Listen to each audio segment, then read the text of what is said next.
हर साल 18 दिसंबर को भारत में अल्पसंख्यक अधिकार दिवस मनाया जाता है। इस दिन का उद्देश्य सिर्फ एक तारीख मनाना नहीं, बल्कि लोगों को ये समझाना है कि देश में रहने वाले अल्पसंख्यक समुदायों को संविधान ने कौन कौन से अधिकार दिए हैं और उनकी सुरक्षा क्यों जरूरी है। इस दिवस की जड़ें साल 1992 में हैं, जब संयुक्त राष्ट्र ने अल्पसंख्यकों के अधिकारों को लेकर एक विशेष घोषणा पत्र जारी किया था। उसी के बाद भारत ने भी इस दिन को अपनाया, ताकि ये संदेश दिया जा सके कि धर्म, भाषा या संस्कृति के आधार पर अलग पहचान रखने वाले समुदाय भी उतने ही सम्मान और अधिकार के हकदार हैं जितना देश का कोई भी नागरिक। इसी सोच को आगे बढ़ाने के लिए भारत में राष्ट्रीय अल्पसंख्यक आयोग अधिनियम 1992 के तहत राष्ट्रीय अल्पसंख्यक आयोग की स्थापना की गई। इस आयोग का काम सिर्फ शिकायतें सुनना नहीं है, बल्कि सरकार को नीतिगत सुझाव देना और ये सुनिश्चित करना भी है कि किसी समुदाय के साथ भेदभाव न हो। दरअसल अल्पसंख्यक अधिकार दिवस हमें बार बार याद दिलाता है कि भारत की असली ताकत उसकी विविधता में है, न कि एकरूपता में। यहाँ आपको ये भी बता दें कि भारत में अल्पसंख्यक कौन है, उनकी परिभाषा क्या है और उनके अधिकारों की रक्षा का कानून क्या कहता है। तो भारत में अल्पसंख्यक यानी माइनॉरिटीज उन समुदायों को कहा जाता है जिनकी संख्या देश की कुल जनसंख्या की तुलना में कम होती है और जिनकी धार्मिक या भाषाई पहचान बहुसंख्यक आबादी से अलग होती है। भारतीय संविधान अल्पसंख्यकों को किसी कमजोर वर्ग के रूप में नहीं, बल्कि सांस्कृतिक और पहचान आधारित समुदायों के रूप में मान्यता देता है, जिनके अधिकारों की विशेष सुरक्षा जरूरी है। दिलचस्प बात यह है कि भारतीय संविधान में अल्पसंख्यक शब्द की कोई सीधी परिभाषा नहीं दी गई है। संविधान के अनुच्छेद 29 और 30 अल्पसंख्यकों के सांस्कृतिक और शैक्षणिक अधिकारों की बात करते हैं, लेकिन ये नहीं बताते कि अल्पसंख्यक कौन है। इसी खाली जगह को सरकार और न्यायपालिका ने समय समय पर भरा है। केंद्र सरकार ने राष्ट्रीय अल्पसंख्यक आयोग अधिनियम के तहत पूरे भारत के स्तर पर 6 समुदायों को धार्मिक अल्पसंख्यक घोषित किया है।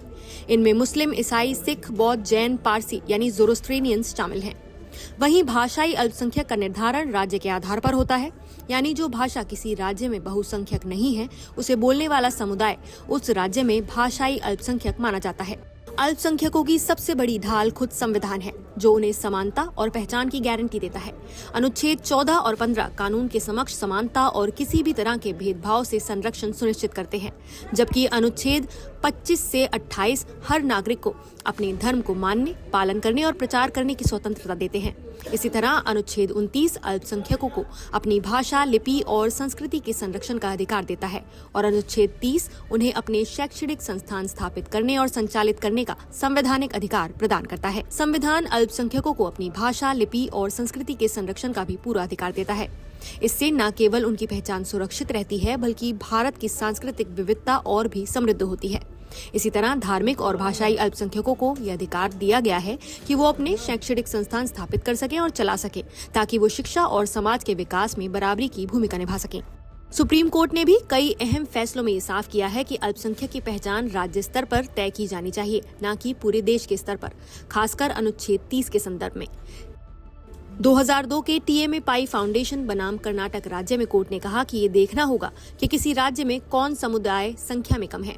वहीं 2005 में बाल पाटिल बनाम भारत संघ और अन्य मामलों में भी कोर्ट ने धार्मिक अल्पसंख्यकों की पहचान और अधिकारों की सीमा स्पष्ट की, और अगर अल्पसंख्यकों के अधिकारों का उल्लंघन होता है तो वो सीधे अनुच्छेद 226 के तहत हाई कोर्ट या फिर अनुच्छेद 32 के तहत सुप्रीम कोर्ट का दरवाजा खटखटा सकते हैं। कुल मिलाकर अल्पसंख्यक अधिकार दिवस हमें ये सोचने का अवसर देता है कि जब हर समुदाय अपने अधिकारों के साथ सुरक्षित और सम्मानित महसूस करता है, तभी लोकतंत्र मजबूत होता है और देश आगे बढ़ता है। भारत की खूबसूरती इसी में है कि यहाँ विविधता को कमजोरी नहीं, बल्कि ताकत माना जाता है। नमस्कार, मैं हूं मानक गुप्ता। अगर आपको हमारा ये वीडियो पसंद आया हो तो इसे लाइक और शेयर जरूर करें, और हाँ, हमें सब्सक्राइब और फॉलो करना ना भूलें, ताकि आप देश और दुनिया की कोई खबर मिस ना करें। तो जुड़े रहिए हमारे साथ और देखते रहिए न्यूज़ 24।